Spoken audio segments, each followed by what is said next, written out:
Hello, and welcome back to Fringes of Reality, the show where we talk about your experiences with high strangeness. I am your host, Ashley Helt, and joining me this week as co-host is Flood from XV Planus. Flood, how are you? I'm doing well. How are you? Doing great. I'm glad to have you here. Super excited to sit down and speak with you, and most importantly, speak to our guest. Our guest this week, filmmaker Jason. Jason, how are you? I'm good. Thanks for having me. I'm a jack of all trades, ready to tell some cool stories.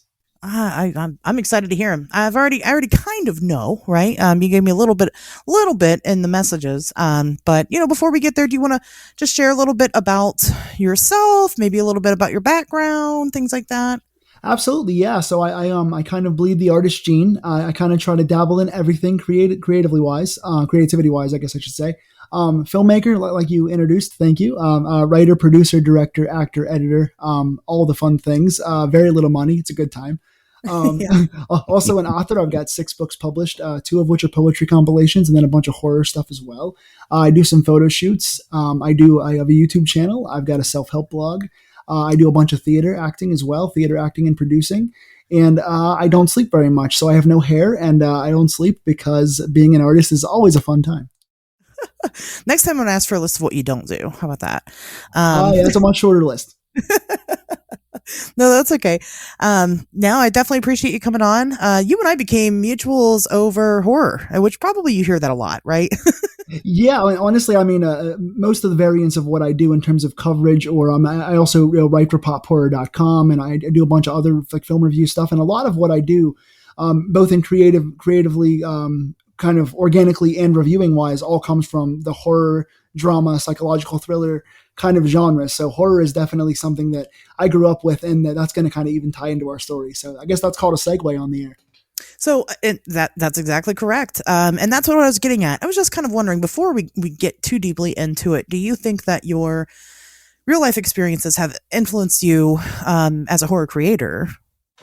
I mean, yeah, I definitely was one of those kids that at 4 years old, I was watching VHS horror tapes, and I was wondering how it was done and wondering what the effects were, and scaring myself with my own stories and writing full-length stories at a very young age, and telling campfire ghost stories with my friends. So I just grew up right nestled around the TV with horror at a very young age. And so I very much am a creator today because of being a consumer as a kid. So definitely my imagination, my mind, my creative gene all comes from the things that go bump in the night and the things that kind of make us scared. Because fear to me is one of the most important emotions you can ever feel. I mean, you have love. Some people have the trauma and the hatred and the fear in those real life ways. But in terms of the creative fear, I think it's one of the most fun things you can feel as long as you embrace what the horror genre brings. Yeah, fear is nice when we get to have control over it, Yeah, there's definitely I'm sorry to cut you off. I was going to say a fine line between the real life horror and the imagination / movie kind of horror, which is why I think I love the horror genre, because you get to feel the fear and the journey of the characters without feeling the intimidation of knowing that it's real. Yeah, I agree with that for sure. Well, let's go back and let's take a trip back in time here. When did things get weird for you? Yeah, so I got to think it was probably somewhere in like the 6th or 7th grade. It first started, we used to always have pool parties, and like the summer was kind of, my parents' house was a hub for all of our local friends that come over. I had a bunch of neighbors that were friends. I had friends down the street, people just back in the day. I mean, we're talking about, I'm 37 years old, so we're probably talking about the year maybe 1997, 1998. So back then there was no, you weren't texting your friends, you weren't going on Facebook, MySpace wasn't a thing yet. I wasn't in Tom's Top 8. It was very much us friends just taking our bikes to each other's houses, dribbling the basketball down the street and going to our friends' houses and just showing up, and the party would start. So we'd be there in the months leading up to the summer, May, June, July, and spending our summers, grilling out in the backyard, playing basketball, playing football, going in the pool. And so my friends would always be kind of at my parents' house as our home base. And that's when all the weird stuff started happening. Okay. Well, go ahead. Why don't we just jump right into it? What's the first instance of any type of paranormal, high strangeness, weirdness that you experienced? Yeah. So my story, and this is probably going to make our audience, it's going to be a very divided antagonist, because the antagonists in the story are clown dolls. little creepy clown dolls, which I know some horror fans love and some cannot stand. So it's going to be divided there. But If that's your trigger um, warning to the to the listen. yes, yeah, those of you anti-clown guys, you're going to have to leave now. But hopefully by the end, you'll find a kinship with clowns in some way. But my mom had this one clown doll, and she always set it up in her room. And none of us kids were allowed to go in their room unless were using the computer because they had one in their room. But they were very strict about, no kids allowed, no guests allowed in our bedroom. And on the in the bedroom, on the nightstand, on top of this little dresser they had, was one little clown. He was a really small little Raggedy Ann kind of clown, but he had this creepy little blue smile that was kind of awry, and he had this red nose, and he had these really beady dark eyes, and he had like Raggedy Ann red hair coming out of a little nightcap, a little polka dotted nightcap, and his head would come off. I don't think it was intended that way. It wasn't, the creators didn't create it that way. It's just that over the years, this was a very old kind of archaic doll, and his head would fall off if you jostled him too hard. So we were told not to touch him, and we used to be very curious. So when my parents would go out, they would go out to a function or something, and we'd be all left alone in the house. And we used to, look at this doll and stare at him and kind of play games and pick him up, and his head would fall off, and we thought it was hilarious. And I think so in part of some way that was our antagonizing him, which later on came back to haunt us. Wow. Okay. Very interesting. Okay. Okay. Okay. So, no, keep going. I'm just gonna let you keep going. All right, sounds good. I just giving your audience a pause break there. No, that's okay. Being dramatic, it's the storyteller in me. So basically, we would spend a lot of time, all the kids in the pool, just hanging out, swimming and stuff. And I had a backyard basketball hoop, and we had a back alley where we played football. And so everything was kind of right in the backyard. And from the pool, you could look up into my parents' bedroom window, and you could just see the curtains really. And it started happening a couple times where we would look up in the window, and we'd see the clown sitting in the window. And my dad would then start telling us stories about how, oh, this clown is haunted, this clown is haunted. But he didn't believe that. It was very much him and the other adults messing with us. But the more and more we started talking about it, the more and more we started seeing that, all of a sudden you're wrestling with your friends, you're jumping off the ladder, you're doing pull tricks and everything. And then you look up all of a sudden, and the clown's in the window. And the first couple of times we saw it, we thought it was our parents messing with us, because there would be a bunch of the parents of the kids in the pool that were over there hanging out, and they would go into the bathroom and stuff. So we're thinking, okay, they're going upstairs to the bedroom. They heard we're messing with the clowns. They heard we're scared of them. So they're going to start putting this clown in the window. So we're looking out for them. We're kind of watching who's going in the house, who's doing what. And then all of a sudden it was happening more and more, when it would happen when times when all the parents were outside with us. They were all in our eyesight. So nobody could possibly have been in the house. So it started happening, and, they would just laugh it off because they assumed one of them was doing it. But we had tabs on all the adults, realizing nobody's been in the house, and this time that the clown's in the window. And then the parents would go out and go to the bar, go to whatever restaurant, and we would be by ourselves, and all the kids would be in the pool, and nobody would be in the house, and this clown would be in the window. And then it started to expand, where the clown would be in my neighbor across the street. I had a neighbor directly adjacent from my house, and that he would be in that window too. And then he would start to kind of pop back and forth. And there's no way that any of us could have moved him, because we were all in the pool the entire time and nobody else was home. So then this continued for a while. And then it started to expand, where my one friend said, well, I have a creepy clown doll too, and he moves also. And at first we didn't believe him, because it's just, oh, you're just going to add your own story. You're trying to top us. He brought the clown over, and we sat the clown on the perch next to the other clown, and that clown started moving too.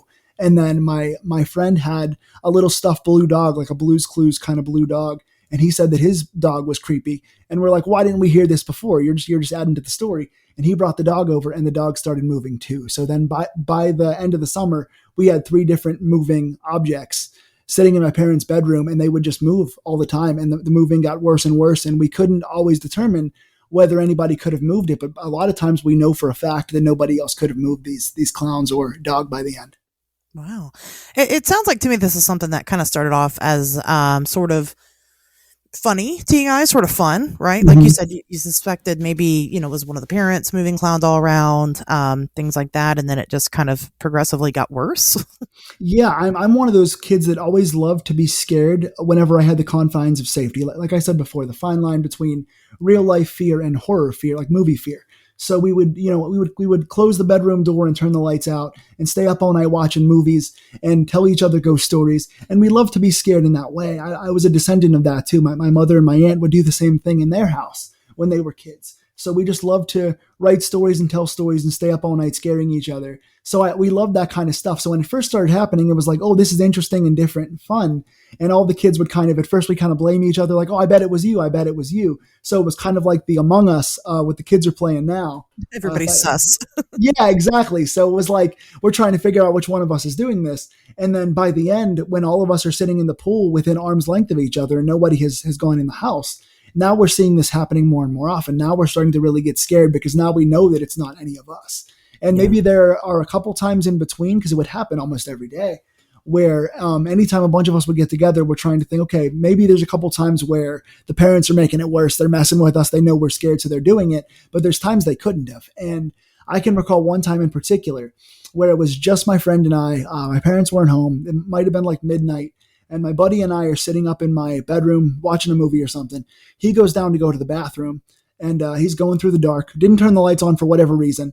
And I'm sitting there, and my parents aren't home. It's just the two of us. And I'm just watching this movie. We've got it on pause or whatever. And he comes up, and he's running up the stairs, and he's yelling. And he's like, you got to come downstairs right now. And I'm like, what did you do? Like, quit messing with me. What are you doing? Because this was at the height of the clown thing. So I come downstairs, and we turn the kitchen light on, and the main clown, the first clown, is sitting on the kitchen floor, and there's a knife in his lap.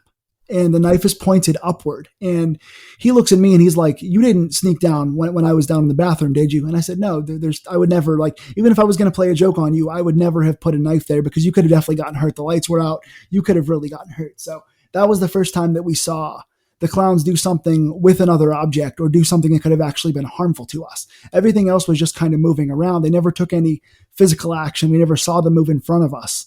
But that was the first time that I was actually scared because something bad could have happened. But yeah, absolutely. When it appeared in the neighbor's window, is this a neighbor that you talked to and interacted with often? Is this somebody that you knew on a personal level, or just kind of a random neighbor? It was somebody very close to me. It was definitely a longtime friend, and it happened a few times. And that was one of those things where it could have been the parents initially, because the neighbors would run right across the alley. It was a very narrow alley. They would run across the alley, and they would get more drinks, or they would bring food over to the cookout or whatever. So people were going back and forth a lot. So it could have been the first time or two, it could have been the neighbors kind of adding to the game, right? Kind of messing with us further. But again, there was a couple of times where it was just the kids home and there was nobody going into the house to get the clown or going across the alley to transport the clown. So there's a couple of times where I don't know what the end goal of the parents or the clowns would have been, but a couple of times where there's no way it could have happened. Sure. When the new clown was introduced and the blue dog was introduced, did they just stay at your house at that point? Did the other kids take their objects home? What happened to those items? So I think it kind of became this morbid curiosity for us, because there was a core of maybe 6 of us that were kind of always together. And we were just kind of like, I want to see where this goes, because once the second clown got introduced and started moving too, we were just like, I wonder, is the house making this happen? Is the main clown making this happen? Are these things all connected? And we never really, like, we would do things like go on the computer. This was at the infancy of the internet, right? So we had AIM and all this stuff. And so we're going into different chat rooms trying to find stories, and we're going on our big dial-up computers trying to find connections, and we couldn't really find anything, because now you can just go to the Lens app on your phone and Google a certain kind of clown, but we couldn't do that. So we were really curious at first, and so it was like, let's leave these clowns together, because everything we bring over here is starting to move. So we're gonna put this together. After we got the second clown and the blue dog, and then the knife thing happened, we kind of just stopped bringing stuff over, because whatever we added to it, they started to move. So there's still. Did they all move in tandem? Did they move together? No, we never really saw them. I think the two clowns might have moved together once or twice, but they really would kind of take turns. It kind of felt like the main kind of the clown that's head popped off. He kind of felt like the leader to me, I guess, because he was there first and he was the one that I knew. But they never seemed to really move together. Every once in a while, you'd get the two clowns together, but they never really. They kind of took turns, and there was really no rhyme or reason as to where they would move or why they would move. There was a time when they were in the fridge. There was a time when one of them was on the kitchen table. There was a time when they'd be outside or in one of the two neighbors' windows. So there was never really a rhyme or reason to it. So, you were talking about the clowns themselves. Did you ever get a chance to, like, over the years, like, do some research to find out if there is anything special about this particular style of clown, of this toy that was made, or for that matter, did you ever talk to this was your parents' clown, right? Yes, yeah, it was my parents' clown. My mom, I think, had it from her house. She used to live in what I used to call the jungle. It was a really small neighborhood, but they had a really big backyard with a lot of weeds and like tire swings. My mom was the second youngest of 10 children. And so they used to spend a lot of time in this big backyard, and they never, like, I guess the yard was never really manicured as we got older. So when I went to visit that old house, when they still owned it, I called it the jungle because of all the weeds. And I think the clown came from her house initially, and she had never said anything about it moving or anything. I don't think the parents ever believed us. They used to either tell us to shut up because we were kids, and it sounds preposterous unless you're involved in this medium. But I think a lot of times when they heard it, they would try to add to it. They would try to mess with us further and move the clowns around, because there were times that it seemed obvious to me they were moving them at first. So they liked it as a joke to make us all squirm, but they never really gave us the origin. The furthest I got, I don't know if you guys know who Art Bell is. Oh yeah. Oh, of course. Okay. So, I never heard of him until one night we were just, had the boombox radio out at 2 a.m. trying to find something cool on the radio. And I came across Art Bell, and my one friend who was involved in this whole clown catastrophe, he would always say, if you listen to Art Bell, you'll start to wake up in the morning with like scratches on you. And like Art Bell would say the same thing on the radio. He always said that if you listen to him, you're opening your mind up to paranormal experiences, and you're opening the door for things to happen. And sure enough, I would listen, and I would wake up with scratches, and I would wonder if I had done that subconsciously or whatever. But I called into Art Bell a couple of times, and he told me that he was gonna kind of get the full story at some point. I don't know if it was him or one of his representatives on the phone, but he had retired, or the show had gone off the air or something before I could get his response to it. So he was going to look into it, and never got a chance to correspond after that. So once we kind of start, it's weird because I don't want to jump the gun on the end of the story, but once we started to kind of get our minds on other things, as you get older, you kind of forget about this stuff. And once we stopped acknowledging it and stopped kind of paying attention to the clowns, they kind of just stopped moving. And so I just kind of lost track of it over the years. The two clowns, I think the dog is gone now, but the two clowns, I believe, are still at my dad's house. My mom has passed away since, but my dad is still in the same house. And I'm pretty sure those two clowns are still sitting in that bedroom. I was going to ask if they were still in the family. Yeah, I think the person who owned the dog took the dog back eventually, but as we got older, like I said, we kind of just stopped acknowledging it. It's almost like Freddy Krueger, right? You no longer acknowledge the fear, and it goes away, which is a weird thing in itself. But I think that as far as I know, the two clowns are still sitting over there, and I don't think I can recall any movements as an adult. So it makes me kind of go back and question myself. But I know there were times that nobody else could have moved them. They definitely moved on their own. Well, Jason, look, just throwing it out there, if you want to go find out, I can have the equipment loaded like here in like half an hour. You tell me where I'm going, and we can turn this into a full-blown investigation. I am definitely down to put those video cameras on. I mean, I don't know how far I am from you guys here in Pittsburgh, but yeah, I mean, that's the thing. Not far. Yeah. Yeah, it definitely opens itself up to kind of, again, as technology has changed and as I've become an adult, now obviously we have much more at our fingertips to look into. And it would be fascinating. I don't know if doing the research would open us up to them moving around again, or if it would just be like looking back with nostalgia colored glasses. But I'm definitely curious as to where that comes from. Sure. Well, right. Have you ever thought about, because it sounds like you probably haven't thought about this until me, another weirdo on the internet, said, hey, does anybody have any weird stories?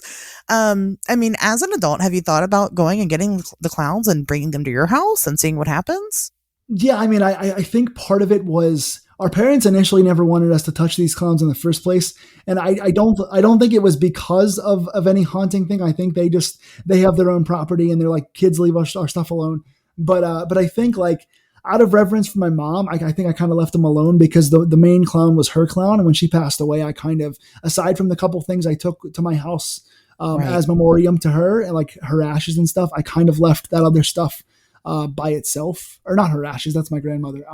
She was not cremated, but I would take a few things as memorabilia for her, but other stuff I kind of left alone. So I think out of respect for her, I just kind of never thought about going back in there, and I really haven't been back to that house all that much. Every once in a while, I pop back in just to see my dad or kind of grab something from my childhood, but I don't think I ever really went back in that room since. So it would be my first time in a long time stepping back foot in that room. That could be an interesting meeting, at least. I mean, of course, if you're content with it being settled and done, that's totally fine too. I like the concept. I've never heard of people saying, having urban legends surrounding listening to Art Bell. Flood, have you ever heard of that? Yeah, I've heard similar things before, but I've been listening to him for years, and I personally haven't had any more scratches than I've had on any other investigations that I've gone on. So, and I'm probably not the right person to ask. I think that's neat. I've never heard that before. Well, honestly, I mean, I think part of it comes from the fact that like I wanted things to happen. Like as an adventurous kid who was always writing and always telling his friends ghost stories, I think I was probably looking for it. Like I was looking for interesting, scary things to happen because I think I felt safety in numbers. I was never afraid because even though the clowns would move a little bit when I was alone, I never felt like they were out to hurt us. Except for that one time with my friend who wasn't me. I don't know if it was a protectiveness of the house, but they would always move more when a bunch of us were together. And that's why we would always kind of question each other because it's like, well, they weren't moving when it was one or two of us. Now there's 5 or 6 of us. Now they're moving around. So which one of you guys is doing it? But then, like I said, there's a couple of times that I was like, there's no way anybody else could have done this. So maybe they were just getting entertainment out of it too. I don't know if there's any ghosts associated with it. Are you still in touch with these people by any chance?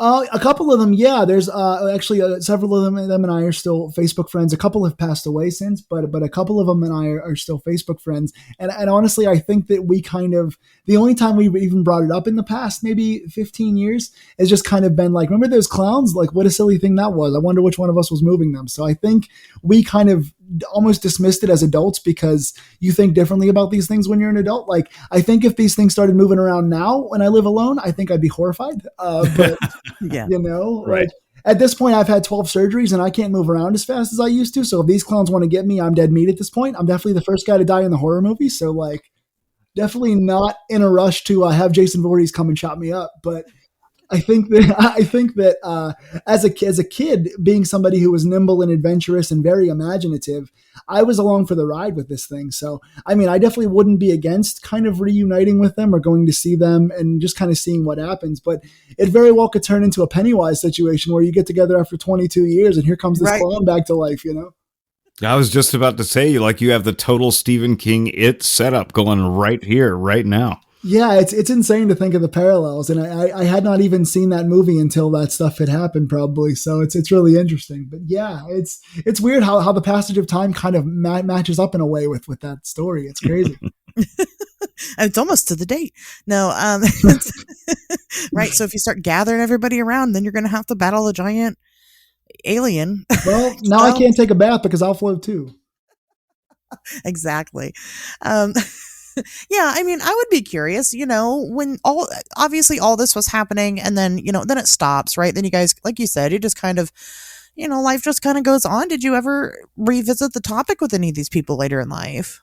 No, it was always very passive. The interactions about the clowns were always like, remember those clowns, we used to stay up and be afraid of. And a lot of times you'd wait up all night and nothing would happen. Or, they would just move from one spot to the other or just the head would turn or something, like not in front of you, but it would turn from one time seeing it to the next. And it just kind of became like a passive joke, like remember those clowns? And so I've got a poetry book that I wrote. I think it's the one I produced in 2021, Tired But Inspired.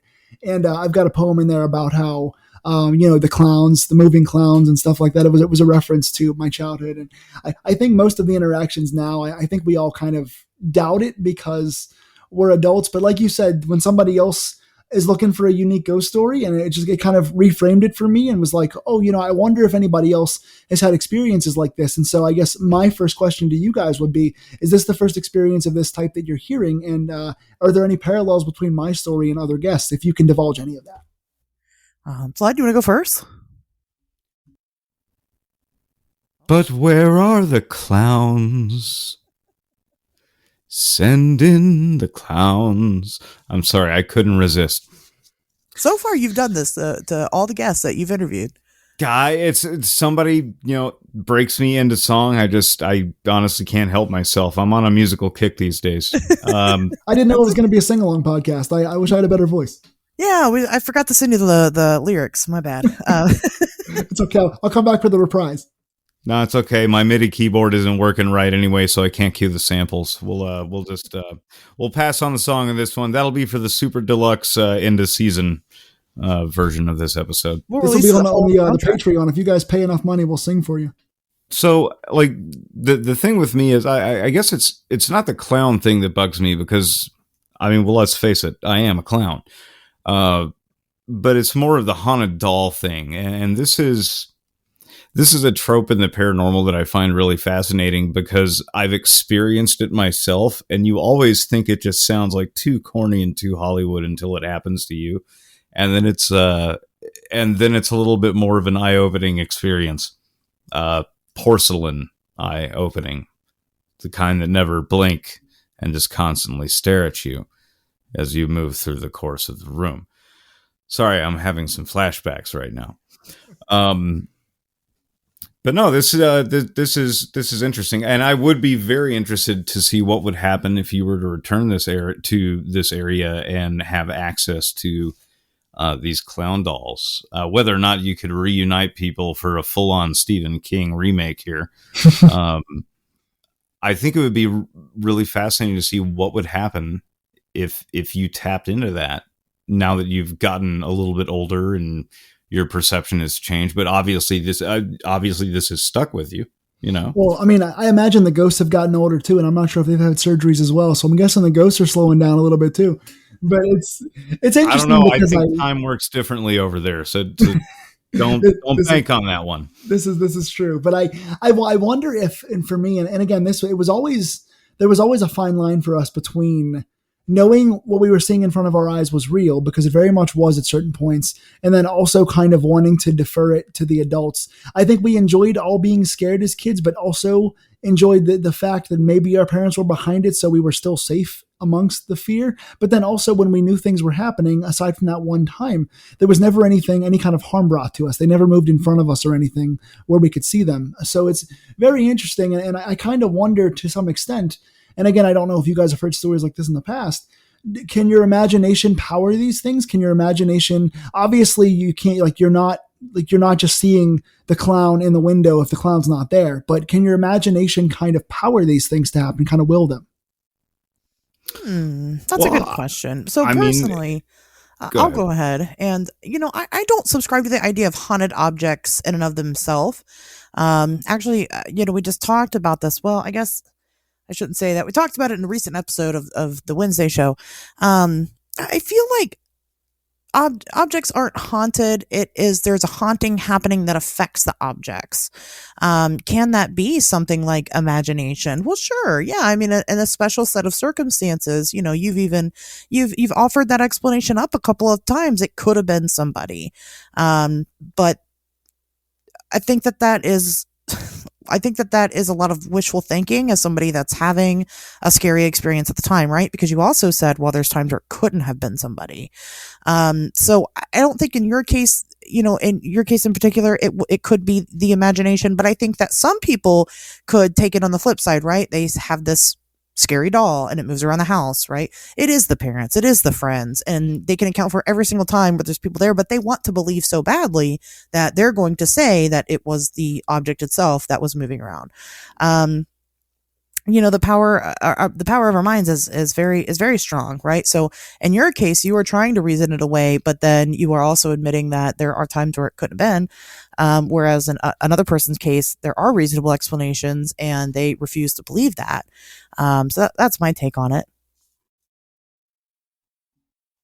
Yeah, I mean, I find it fascinating, and going back, and we would do at the time, we would do this too, where we'd reconvene, say on a Friday or Saturday, and I'd go back and recount all the times that it moved without people there. And again, it would always move less when it was fewer of us. So I think we definitely tried to rationalize it or reason it away.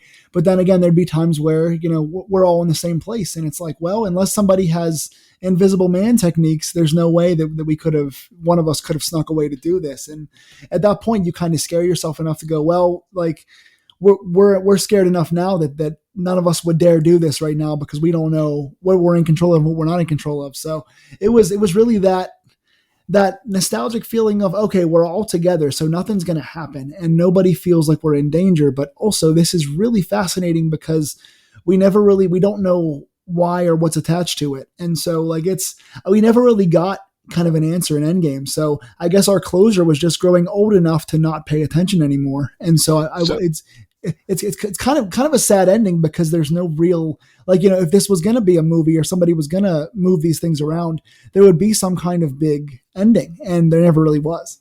So let me get something straight here, though. All right, this activity didn't necessarily just start with you. You find out later that it's happening to these two other kids as well, right?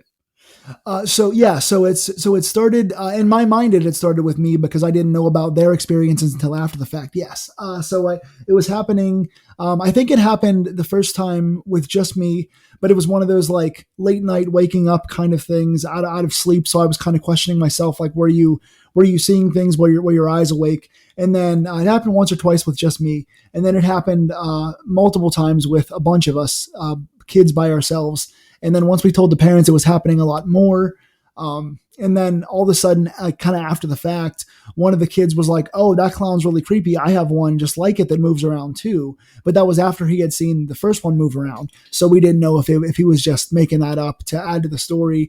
Kids got to always top each other and everything. So he would tell that story. And then around the same time, another kid told the story about the blue dog. So it kind of, the second clown and blue dog happened in tandem, but both happened after the things started happening with ours. Now, so did all of you witness all of these different stuffed animals moving around, or was this just hearsay from others? Their initial stories were just hearsay with themselves, but then once they brought the second clown and the dog into the room with the other clown, we saw them all kind of going from place to place. We never saw them. Okay, yeah, that's something I just wanted to make sure that we clarify. Okay. Yes, yeah, we never saw them move in front of us. A couple of times we would think like, oh, this clown with the bobbly head is moving his head in front of us, but I can't confirm that happened or not, but they never really would move in front of us where we caught them physically moving, like, the POV with Chucky or anything. But many times we saw all three of them in different places when they were initially were. Did you ever find the original clown with its head off? Yes. That the head would be off, and there was also many times where just the head itself would be in the window or would be anywhere else. The head was in the fridge, things like that. So yeah, the head with his clown, or the clown with his head up in the fridge.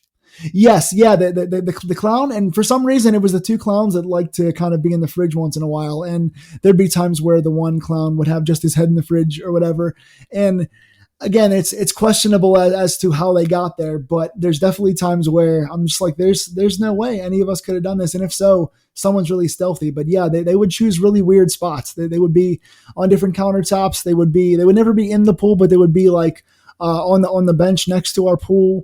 They would be in one of the two neighbors' windows across the street. So it was very fluid where they'd go. And then so they're in a different spot, right? Say they're over at the neighbor's house. Do you go get them and put them back, or do they just end up back home?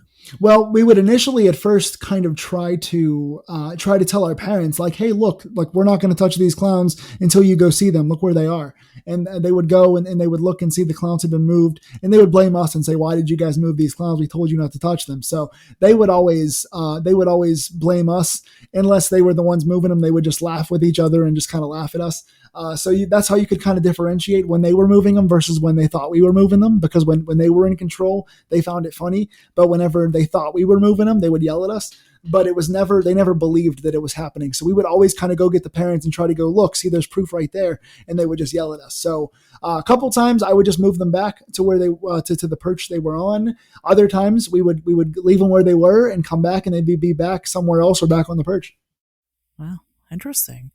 This is like a twisted, is this where they got the idea for Elf on the Shelf? Yeah, right. Yeah.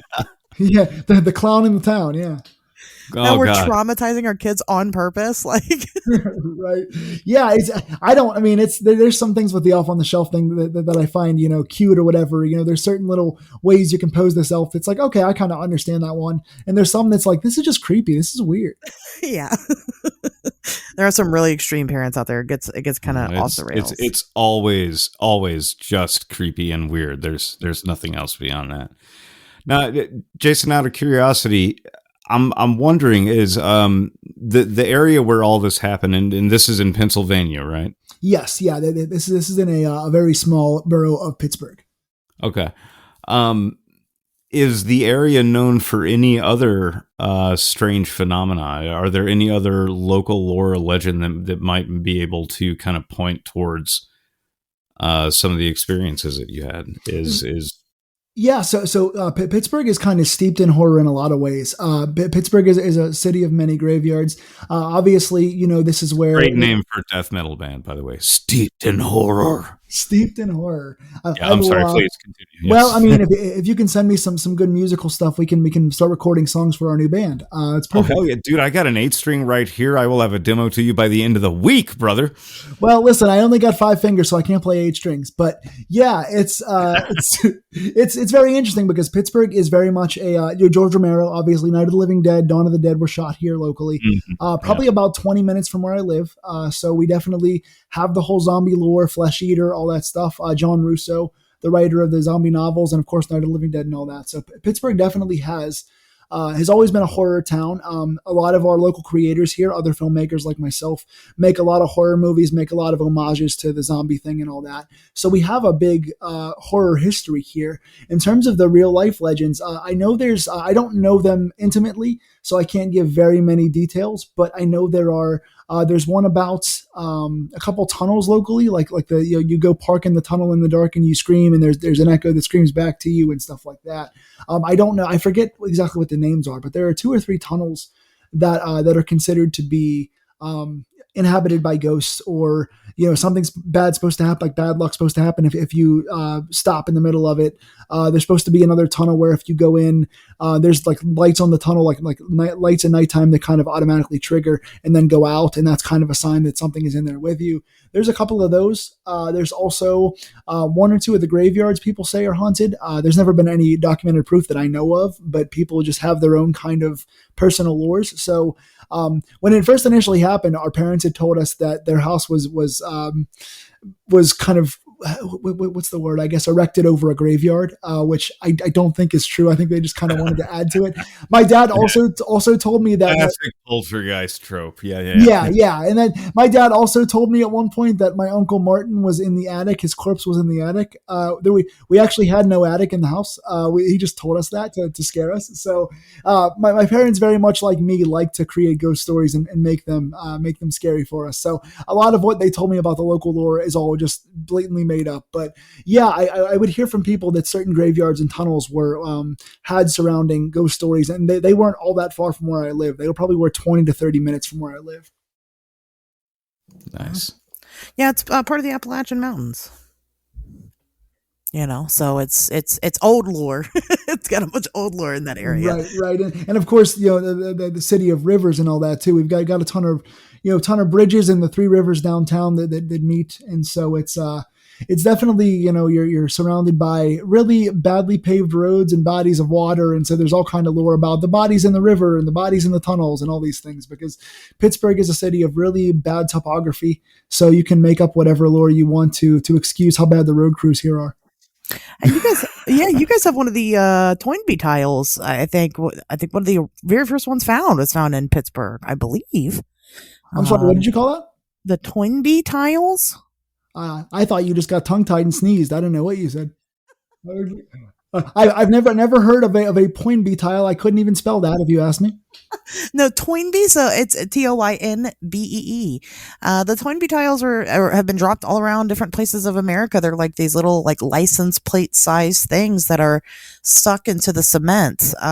It says weird stuff about Saturn, and nobody really knows. We think we might have the mystery solved as to where they came from, but nobody really knows. Some think it might be a cult, maybe some type of doomsday cult. How many tiles of these are there? I think there's like 60 something. I really don't know. I'm honestly pulling that number right out of my asshole. I have no idea. Well, honestly, I think you pulled the spelling out of your asshole too. I might have. No, we did an episode on that over on the Wednesday show. It's interesting. We have one too in Cincinnati. I mean, they're all over, but I'm pretty sure they started in Pennsylvania. So I don't know. Anyway, that's clearly man-made, right, from a person. But you guys do have a lot of lore. I've taken a lot of Mothman sightings from Pennsylvania. Mm-hmm. Lake Erie has its own. I mean, Lake Erie is, well, it's eerie. It's weird. Toad Road, right? Toad Road's up there as well. Toad Road? You guys are just making up more things for me to be scared of, I think. I think you guys are just like, let's make sure this guy's traumatized. We are, yeah. There's also the Seven Gates of Hell in Pennsylvania, right? Yeah, that's the Lucio Fulci trilogy, isn't it? Yeah. No, it's no, it's God, what is it called? Centralia? Oh no, but that's a good one. I really want to make a pilgrimage there for sure. Me too. Yeah, that's literally hell. Yeah, it's on fire. Yeah, I come to tell my ghost story. I'm gonna leave here more scared of my other stuff that's going on that I had no idea existed. Just don't leave the house from now on. You'll be safe. Unless the clowns are there. It's going to be COVID all over again. I'm going to stay home and not move. They're just going to show up tomorrow morning. And then, if they do, I'm so sorry. Listen, if I wake up tomorrow and that headless clown is in my bed, I'm coming right for this podcast. You can send them to me or Flood. We'll give them good homes. Okay, all right. Here we go. The Seven Gates of Hell in York County, Pennsylvania. What is this? Here we go. All right. So this is coming from ye old Wikipedia. We'll just plow through this real fast here. The Seven Gates of Hell is a modern urban legend regarding locations in York County, Pennsylvania. Two versions of the legend exist, one involving a burnt insane asylum and the other an eccentric doctor. Both agree that there were 7 gates in a wooded area of Hellam Township, Pennsylvania, and that anyone who passes through all 7 goes straight to hell. The location in question never housed an institution. The aforementioned doctor only constructed 1 gate to keep out trespassers, and despite the popularity of this as a tourist destination, the property is privately held. Visitors may be charged with trespassing as a result. I feel like that's an invitation. If you don't hear from me by end of summer, somebody bail me out. And this is why they say whenever you're trying to make eggs, you never break the yolk. Jeez. Well, it depends on what you're going, because if you're making an omelet, you got to break the yolk. Well, I just don't want to have like a scrambled eggs from hell situation. Scrambled eggs are delicious no matter where they come from. Listen, if you don't make a new movie and it's based off of demonic breakfast, I'm going to be so disappointed. Demonic breakfast. That definitely can raise an Indiegogo, I'm sure of it. I am a chef by trade, and I would be happy to offer my services as consultant on this culinary nightmare that you're currently describing. We'll have to call you Chefy Kruger to avoid copyrights. Shh. Do you want to get sued? Save that for later, man. Yeah, we'll talk off air after the musical.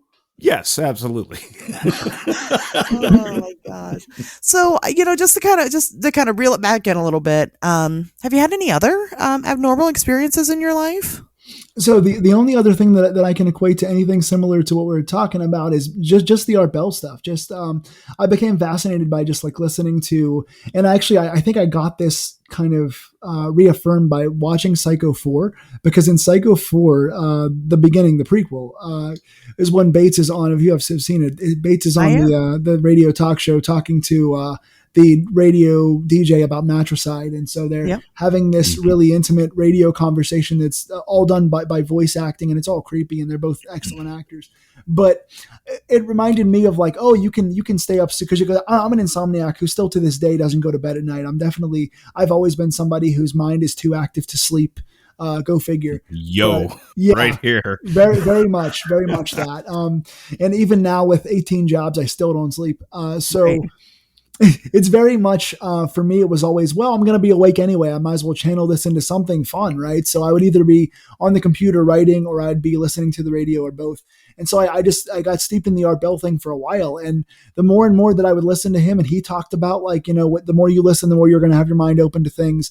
And my one buddy, shout out to Antoine if he's listening to this. He's one of the core guys back in the clown days. He was always an Art Bell guy, and he told me about it too, and said, "Oh, when you start listening to Art Bell, you're going to have bad dreams. You're going to wake up with scratches. You're going to all these things." And they all happened. And again, I don't know if that's just my creativity willing something to happen to be interesting, or if these things happened because I was opening my mind up to possibilities that I hadn't before. So I would wake up with scratches that would be there one day and go away the next, or I would wake up having some kind of dream that was very ethereal and very spiritual and very kind of non-connected to the other parts of my life. So just stuff like that would happen periodically. And then once the show went off the air, or I couldn't find it anymore or whatever, I stopped having those dreams. Wow, interesting. Okay. Actually, all right. So now this makes a little bit more sense now that you offered a little bit of deeper context to this, Jason. Is I would argue that, yeah, if you start digging into stuff like some of the things that Art Bell covered and some of the things that he discussed, yeah, it's going to start to challenge. It's going to start to challenge your perception of reality. And there might be a little wiggle room for some things that you might not have been able to experience before to kind of seep through. I see what you're getting at now that you described it in greater detail. I really do. Yeah, it kind of almost becomes like a fever dream, right? Because when you're sick, for whatever reason, like, do you guys have like crazier, darker dreams when you're sick than you do when you're healthy? Oh, hell yeah. Because I mean, I'm a type 1 diabetic, so I'm always sick. So not really, but I don't really dream anyway. See, I overdream, and again, that's the overactive imagination. But I dream constantly, and I used to have such vivid dreams that I would keep a dream book by the bed so that I would write these down for movie ideas, and I did that for quite a while. But it's one of those things when you get sick, your dreams, they never really fully make sense or fully connect.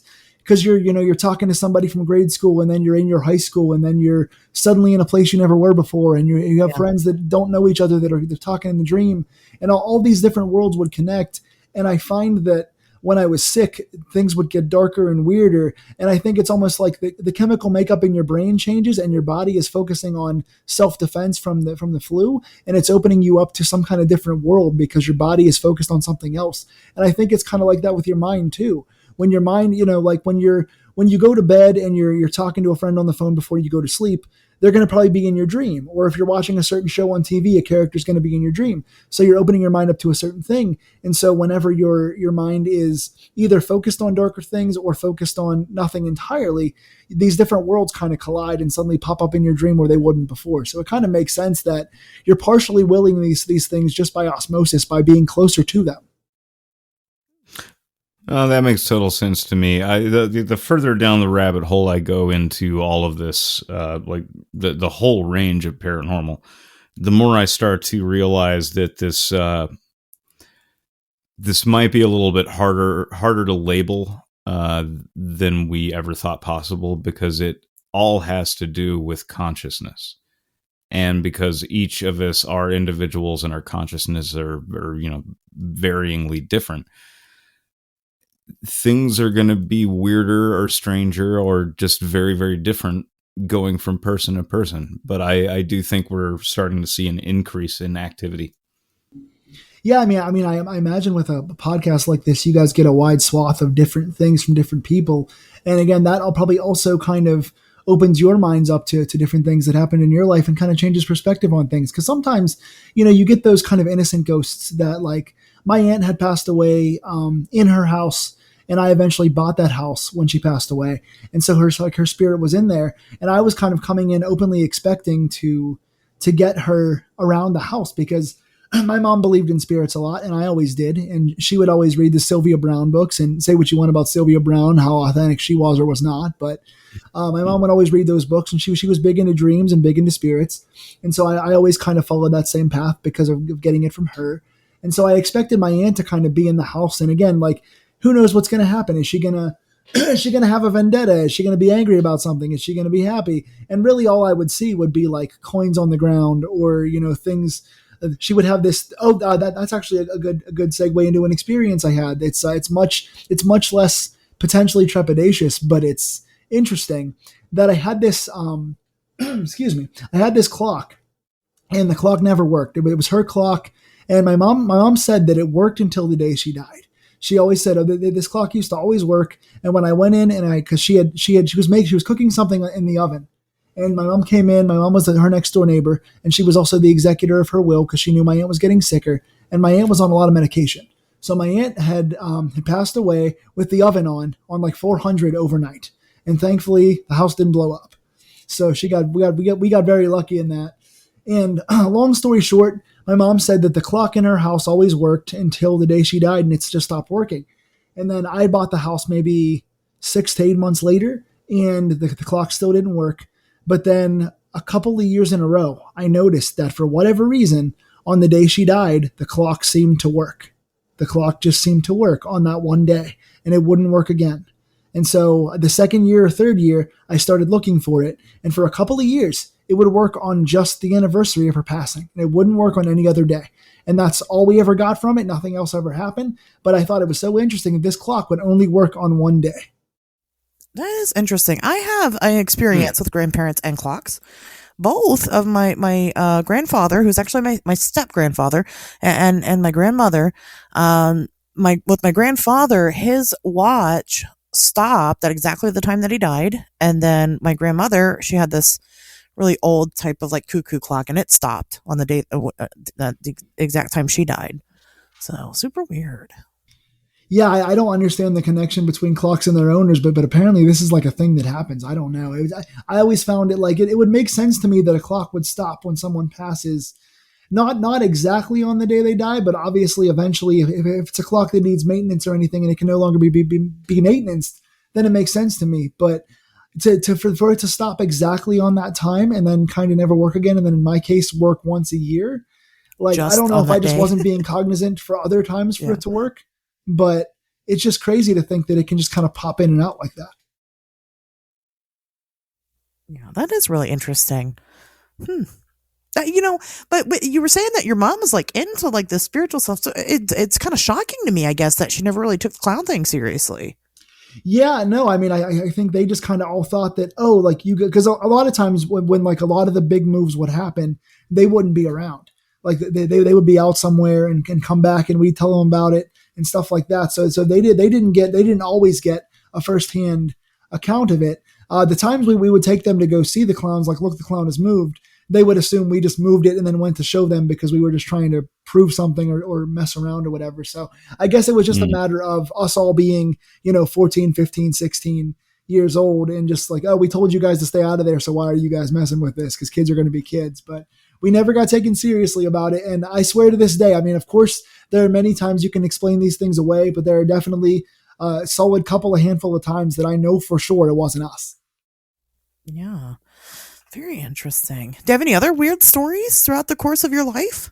I think in terms of anything like that, those are really all I can think of. There's a couple of times that I would have recurring dreams. Like I would have certain things happen, like the same dream happened on the same day of a year, or like the same dream would happen over the course of a week, which are always a little weird, but nothing anywhere near nothing crossing over into real life. I think a lot of my experiences, aside from the clowns and the clock, would kind of just happen in my dream world.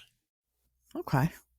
Good God. I mean, it may just be one, but it's a damn good one. I'm not going to lie. Yeah, I mean, if you had asked me as a kid, like, hey, could you write a really creepy story from something you've seen as a kid?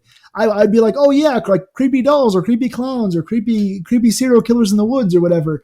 And so like, it's very much almost sounds like a product of growing up being a horror fan, but I can assure you this is entirely real. And it's crazy to think that we got our own version of, killer clown dolls that never actually killed anybody, thankfully. But we got our real life, miniature Pennywise or Chucky or whatever you want to call it. But it just never materialized into anything where the movie didn't progress. Yeah. Have you ever I'm sure you can fix that now, though. That's what I was going to say. Have you ever thought about doing it? You mean in terms of making it a movie? I think I avoid the tropes of these movies because I grew up seeing them so many times, and I feel like so many creators just go back to making the same movies they've already seen. I'm kind of opposed to that just because I like to make movies that are entirely of my own volition. I obviously everything's been done by somebody at some point, Sure. but anytime someone says, "Hey, what's your inspiration for this book or this movie?" It's always, there is no inspiration. I've never seen a book or movie written about this thing in this way before, so I'm trying to make something entirely my own. So I think anything revolving like dolls or clowns or objects, I've seen so many of those, and most of them are done so poorly that I just have no ambition to recreate those. Not going for the low-hanging fruit, huh? Yeah, I mean, obviously there's an audience for it, and I'm definitely not crapping on that audience. I mean, horror is a really dedicated audience, and I love that we have something for everyone and that we're still making all kinds of movies. But I just get really tired of, and I'm sure you guys as consumers too, get tired of watching the same movies over and over again, or seeing the same companies or the same directors do the same things over and over. So I set out to make mostly short films right now because of budget and scheduling reasons, but I set out to make short films and short novels that are things that I've just never seen done before. Or even if I take a concept, like one of my books is about a haunted scarecrow. And yeah, there's scarecrow horror out there, but I'm trying to do things that have never been done in the way that I'm doing them before. So I don't like to recreate anything that I've seen done. So maybe at some point when I'm out of like entirely fresh ideas, I can go back and put my spin on this. But for right now, I think there's enough creepy clown and doll movies out there. Yeah. Yeah, well, that's true. Fair I enough. can respect that. Let the Annabelle hype die off, and then come back around 15 years or so. Yeah, but, we just saw Mithrigan come out this year, and I'm sure Maforgan's going to come out, and whatever else Fivegan. Yeah, it's going to be the same. I mean, Child's Play still has like 5 licenses out there right now. They're currently making another season of the TV show, plus another movie, plus another remake. So are they really? Yes. Yeah, which I'm sorry, but the TV show, I'm gonna say it. It is a guilty pleasure of mine. It is just good, trashy fun. I watch it. It's not good, but I watch it. You know what I mean? Like it's not the best of the Chucky series. It's it's right there with Seed of Chucky, right? It's just terrible, but I'll still watch it.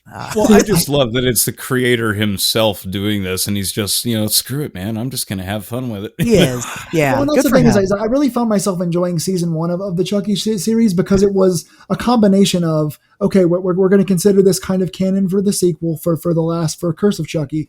We're also going to bring back all the OG characters from the different sequels, and we're also going to add some new characters and make a new story on top of that. So it was worlds colliding, and I thought it had a nice balance between the comedy and the serious. Whereas I think season 2 just jumped the shark and went entirely into the Seed of Chucky, like the full comedy. So for me, I like my Child's Play to be more like Curse and less like Cult. Okay, all right. No, that's fair because I haven't seen the second season yet, and now I am sadly not looking forward to it. Just watch it anyway. I agree. Well, I'm sure I will. They are just, you know what? The thing about the Chucky series is that they are not trying to act like they're trying to do something groundbreaking. Like they are openly admitting that they are just doing whatever. What else can you do with a series about a killer doll? Whereas you have like the most recent Scream movies. Okay. I'm not a big fan. I just feel like they are just rehashing. They're just stealing directly from, like, the most recent one was just Scream 2 again, except new characters. It's like, well, why are we doing this? Yeah, I will say I'm kind of scared for that. Of course, we're getting into horror genre now, but I'm very scared for the future just because I was starting to enjoy what they were doing with Jenna Ortega and Melissa Barrero's characters and kind of building the legacy on the daughter of Billy Loomis. And now, of course, she's currently gone. So pay her and get her back on there. Pay Neve Campbell as well, by the way. But yeah, pay those guys and get them back. But I'm very scared for the future.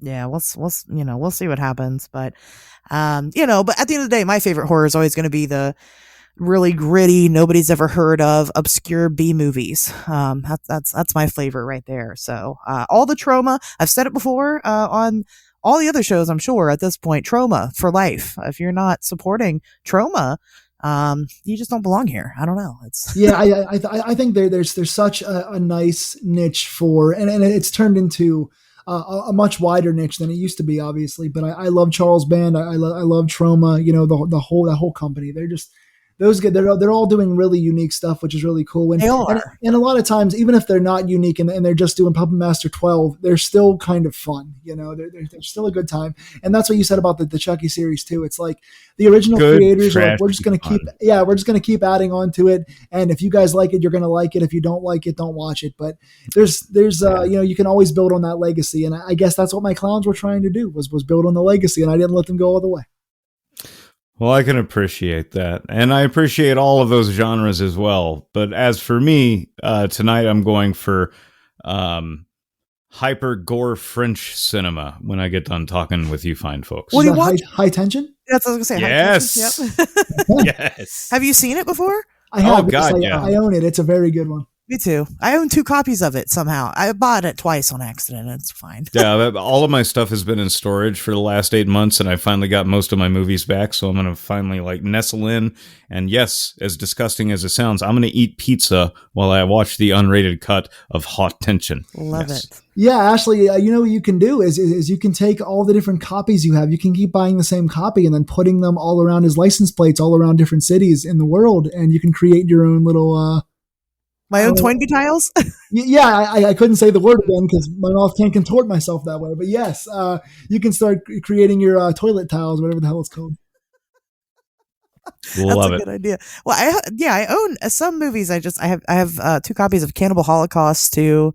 You know, I don't know. I buy movies. I forget. I go out. I like to hunt for them, right? And I like obscure media. So like when I find something, I'm like, I don't remember if I own this, so I'm going to buy it right now. And then I do. So you're right. That might be a good use for them because I'm sitting here with double the movies for no reason. I'm telling you, the best thing you can do with movies like that is just like sit down with your grandma for a nice little like evening in, you know, give her a glass of wine and go, I'm going to show you this nice romantic comedy and pop it in and just watch her eyes bulge out. I don't know. I get this. Like I compulsively buy every copy of House of Leaves and the Japanese horror film Ichi the Killer anytime that I see them out. Ooh, yeah, that's a You good know, one. I've never read House of Leaves, but it's becoming one of those totems that I keep seeing everywhere. And I'm like, I'm going to have to buy this because I keep hearing, and obviously I've thumbed through the pages, so I've seen the formatting. And I'm just like, this looks like my brain would bleed, but I kind of want to do it. Okay, like I will give you the shortest review that you'll ever need to hear, okay? Mm-hmm. Don't buy into the hype around the font style and the text. Yes, it's fun, it's cool, it's a gimmick, and that's just what it is. It's a gimmick. And it might increase anxiety, and maybe that's kind of part of why he did it that way, is to make it a more anxious read. Mm-hmm. But I will put it to you this way. House of Leaves is the one piece of fictional literature that truly scared the shit out of me. Interesting. Wow. Okay. And that's the highest praise I can give it. And Yeah, Flood and chases demons, so I mean that's Yeah, I mean, I collect physical media in both book and movie form, and a vast majority of that media is dark horror that I'm looking to be scared by. So I'm going to have to go out and buy this book now, and no pressure, but our entire friendship rides on it. Oh, well, no, I hope it does. Shit, you know what? I might actually have a spare copy I can send to you. This is one of those, like I said, I pick up every copy that I come across because come Christmas time, I'm like, you've never read this? Here, take a copy. What? You've never read this either? Here, take it's like I've gone Mormon for a month during October. I'm just like, take the House of Leaves, read the Gospel of Danielewski. You know? No, what's so funny about that, and I feel like this even ties back into our topic of the night, is that when we would have new friends over that didn't know about these things or they didn't like being scared, we would go, oh my God, you haven't heard about the clowns? Come check these clowns out. They move. They're scary. And it's almost like, yes. as a collector, I love to find movies that even if they aren't obscure or they aren't super hardcore, that nobody else has heard of, or like other friends of mine that are non-horror fans haven't heard of, that I can go, oh, I got to introduce you to this movie. And I just love to, like, I have so many friends that have not seen Trick or Treat, and I show them Trick or Treat every year because I'm like, you're going to love this the way I do. And I just like, just to be able to turn other friends onto the media that you love and kind of be the one to have discovered this for your friends is very cool. Okay. Yes, absolutely. Definitely. Okay. Well, now that we've gone and talked about everything else also. This is a 5-hour podcast about the entire world media. No, that's okay. It's been a great conversation. Where can people check you out and all the fun things that you do? Yeah, so I've got a bunch of stuff going on. I've currently got a Facebook page under Jason Burke. That is JASONBURKE. You can check me out there. I'm also, my Etsy page has I think it has all 6 of my books right now. I have a couple that are currently out of stock, but I'm currently getting them restocked for a bunch of vendor shows. If you guys are in the Pittsburgh area, I've got a list of a bunch of vendor shows that I'm doing, about one a month for the next few months. So come and check those out as you find on my Facebook page. But my Etsy page is under Creation for Hope or Causes for Hope, or you can just search Jason Burke on there. Several of my books, if not all, should be on there. My YouTube channel is Styles Clash #4 Life, STYLESCLASH 4 Life, LIFE. That's all one word. And I do movie reviews. I do some poetry of my own. I have several of my movies and trailers that I've created on there as well. Several book reviews for my stuff is on there also. So I've got a wide swath of things you can check out on there. And I've got a self-help blog that I do. It's a very uplifting, positive, non-horror related thing. If you guys are tired of my spooky stuff, you can check out my self-help blog under the exposure Jason Burke. So check it out there. Awesome. And then Flood, where can people find you? You can find me anywhere under the banner XV Planis. That's EXVPLANIS. You can just go to xvplanis.com, and that has links for everything's related to the podcast, to the social media accounts, to all of the horse shits. And you can follow my personal misadventures and music projects at Folds and Floods on all of the usual platforms as well. Awesome. And if you're listening to the show, you already know where to find me. So with that being said, guys, we'll see you back here on the next episode.